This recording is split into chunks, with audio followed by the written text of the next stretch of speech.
L'ouverture du Parlement au Maroc a de quoi intriguer observateurs non musulmans. Ici, la prière est de rigueur. Elle est à la fois acte de foi, allégeance au trône alaouite, à Dieu et au prophète Mohammed, qui sont les fondements de la monarchie marocaine.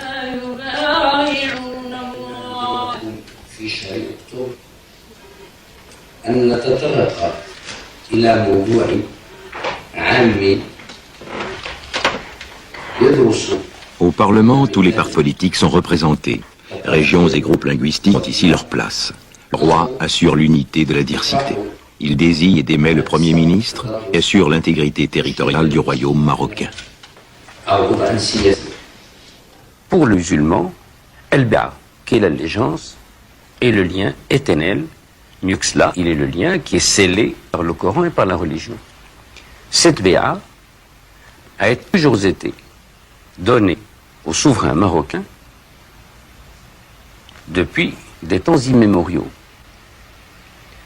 Je n'en veux pour preuve que le fait de savoir que la dynastie almoravide, Morabitin,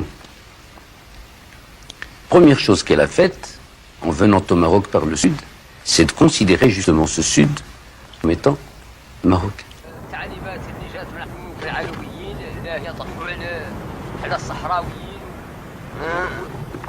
إماما لنا يا طيبة عندك يا ترائها لنا يوما يكون وصول نقيل أرض مساها قدم الذي سحبت فوق السماء ذل ترى راحلا للعرش في بعض ليلة وعدا له بعد القبول قفول نبي جميع الأنبياء محمد نعم ولكل. Ici, dans les confins du Sahara, dans les cités impériales, l'allégeance au roi est le pacte d'alliance qui a cimenté les diverses composantes du peuple marocain.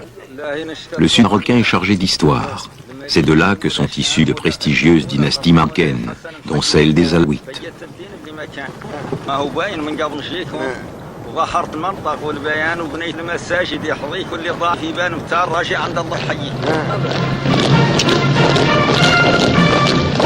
Les Espagnols occupent le Sahara occidental que le Maroc revendique comme patrimoine. L'Espagne de Franco, qui s'apprêtait à le céder aux Marocains, fait volte-face dans les années 70 avec la découverte d'importants gisements de phosphate. Elle favorise la création d'un État indépendant sur le modèle des Émirats du Golfe, faible mais riche en ressources naturelles.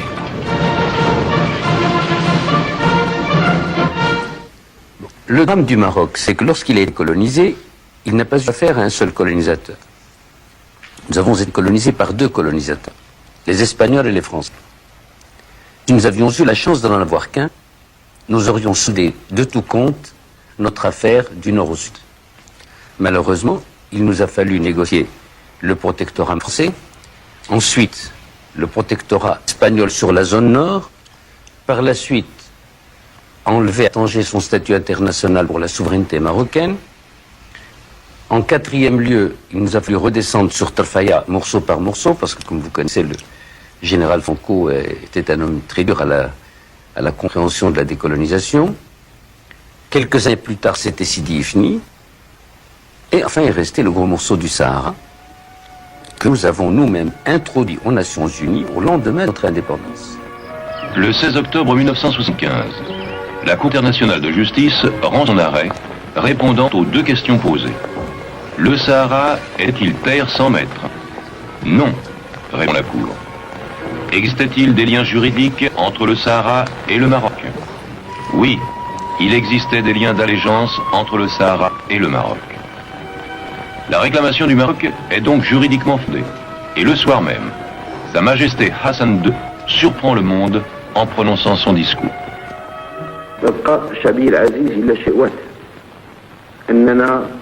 Il ne nous reste donc, cher peuple, qu'à entreprendre une marche pacifique de l'Est à l'Ouest et du Nord au Sud. Nous devons, cher peuple, agir dans l'ordre et la discipline, nous rendre au Sahara et renouer avec nos frères. Tu dois prendre conscience de ce que représentent 350 000 citoyens, dont 10% de femmes. Car 350 000 personnes, dira le roi, c'est ce qu'il y a de naissance au Maroc. C'est la moisson d'une année.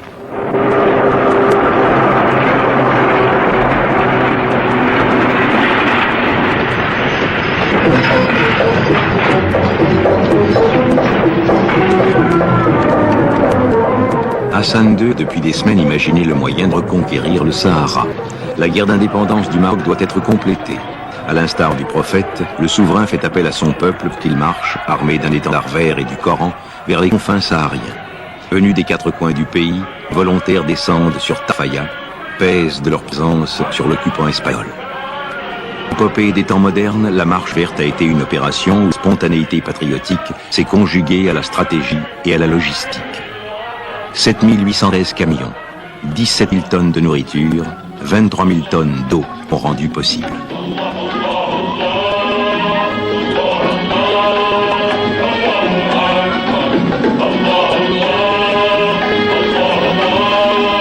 La Marche verte, en réalité, n'est pas l'idée d'un chef d'État. C'est l'idée d'un ancien manifestant qui a manifesté en 1944 comme tous les jeunes. Et je me suis dit, bon, on manifestait en 1944, pourquoi est-ce qu'on ne pourrait pas faire une manif, une grande manif, mais à l'échelon de 350 000 habitants. Et si les Marocains sont les Marocains que je connaissais, si les fils sont dignes des pères, bien, il en mourra 100, il en mourra 150, mais les autres continueront. Mais je me suis dit par la suite, pourquoi exposer les gens à la mort? Envoyons-les avec le corps et le drapeau. Quel est ce sanguinaire qui osera tuer des hommes et des femmes complètement désarmés?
Tu administres ainsi la preuve, une nouvelle fois, cher peuple, de ta capacité de te penser sans limite aucune, corps, âmes et biens.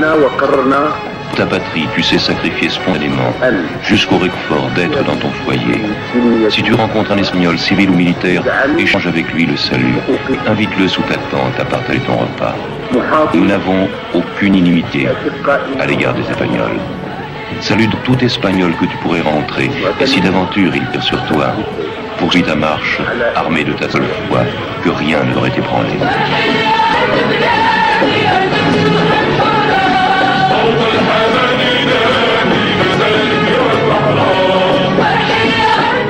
Le pari semble gagner. Les Espagnols n'ont pas tiré. Madrid est prête à concéder le territoire au Maroc et à la Mauritanie. Hassan II vient de retrouver l'état de grâce qui a marqué le règne de son père. Le 6 novembre 1975, jour de Marche verte, demeurera probablement la date la plus décisive de son règne. Dieu a voulu que la Marche verte ait été inscrite dans l'histoire comme étant la marche la plus grande et la mieux réussie en l'histoire. Je ne pense pas qu'on ait fait marcher 350 000 hommes dans l'histoire de l'humanité. Naturellement, j'ai envisagé l'échec de la marche verte. Et je dois vous dire que le jour où l'on m'a dit que la marche a réussi, le jour où les marcheurs sont rentrés du sud, j'ai regardé le lendemain mon pays d'un tout autre regard. J'avais l'impression d'y renaître, car j'avais décidé de le quitter. Oui. Si la marche verte avait... Excusez-moi, le quitter? Oui. Je n'avais plus je n'aurais plus eu le courage moral de regarder en face le moindre de mes sujets et de mes compatriotes. Et quand je lis, je suis ému parce que je sais ce que c'est que quitter son pays. J'en ai été privé 2 ans et demi. Je connaissais l'attachement païen que j'ai pour ma terre, pour mon ciel, pour l'eau de mon pays, pour les plantes de mon pays. Mais j'avais envisagé de partir. la Constitution prévoyant le conseil de régence dans la minorité du prince hérité, j'avais pris la décision de quitter mon pays. Et le lendemain, j'ai regardé mes arbres et mes montagnes et ma terre avec un tout autre œil. Excusez-moi l'émotion. Moi aussi, je suis ému à cette idée aussi. Enfin, grâce à Dieu, nous sommes là.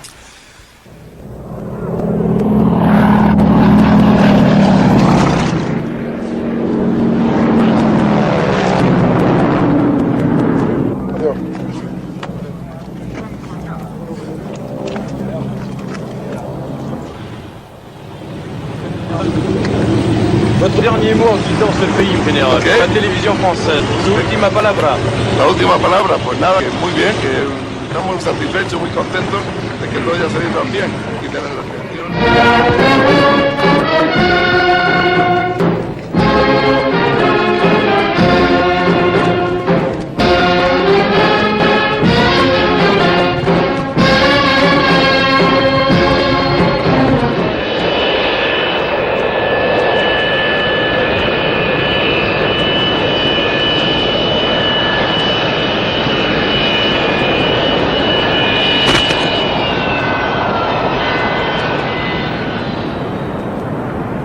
Les forces armées royales, sous la gouverne du général Glimi, s'installent. Glimi, originaire de la tribu des Ouled Glim, Sahraoui.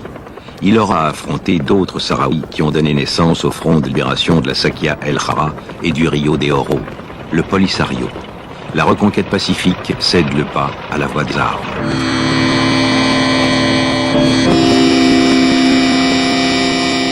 L'Algérie, discrète sur ses intentions jusqu'en octobre 1976, fait volte-face, soutient et arme le Polisario au nom du droit à l'autodétermination du peuple sahraoui. C'est depuis 1973 que les soldats du Polisario se sont manifestés. Longtemps guides des troupes d'élite de toutes les armées qui ont occupé le Sahara, ils ont décidé de se battre pour leur propre compte. Les grands nomades du désert entendent ainsi faire reculer le Maroc et la Mauritanie et se donner un État. Le temps de la guérilla à dos de Chao est révolu.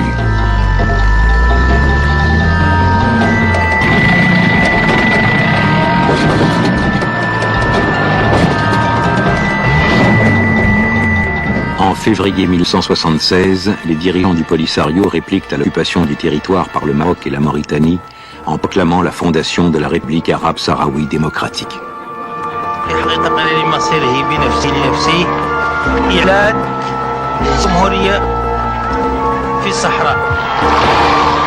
Par cette déclaration, le Polisario impose l'idée que les Sahraouis ne sont ni des nomades ou des réfugiés, mais un peuple qui lutte contre une occupation coloniale. Des deux côtés de la frontière, deux nationalismes s'affrontent, tandis qu'une guerre fratricide va opposer les Sahraouis.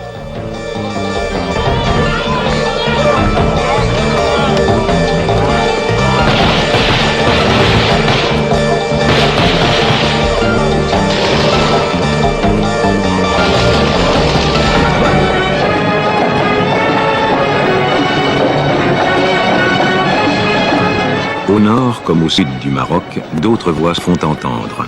Dans les villes et villages, on pointe du doigt l'Algérie, poursuit la guerre des sables de 1963 par Polisario interposé. Un nouveau Katanga, s'exclament les Marocains, qui se rallient, quelle que soit leur obédience politique, derrière le roi. L'Algérie perdait toute crédibilité, la monarchie renforçait sa légitimité.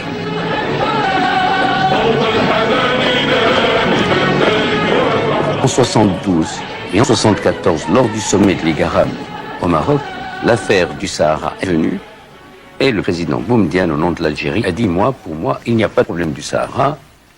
L'Algérie ne considère cette affaire comme étant maroco-mauritanienne, sans plus ni moins. Et puis par la suite, naturellement, les événements, le gouvernement algérien, les dirigeants algériens ont commencé à sortir la thèse. C'est une affaire d'autodétermination. Ces gens, les Sahraouis, sont nos voisins, ce sont des musulmans, c'est un peuple arabe. Nous ne pouvons pas parler du droit du peuple vietnamien à l'autodétermination alors qu'il se trouve à 10 kilomètres et ne pas nous intéresser à cette volonté qui est le désir le plus ardent de ces populations que vous appelez marocaines, que nous considérons comme Sahraouis. Et de là est parti, à mon avis, c'est l'escroquerie du siècle.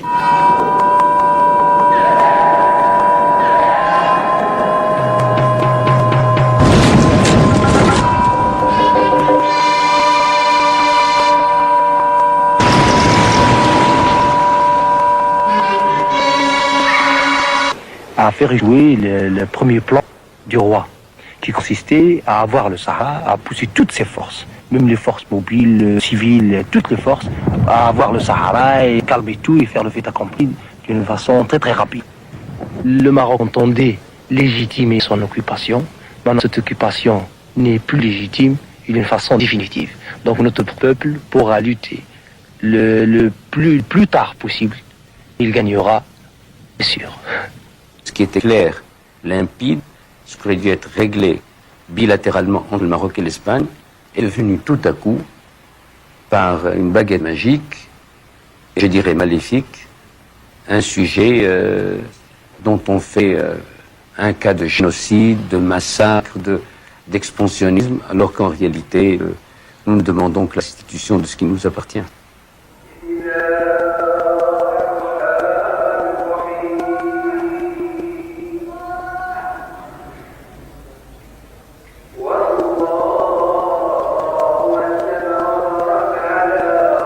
L'escalade aura-t-elle une fin?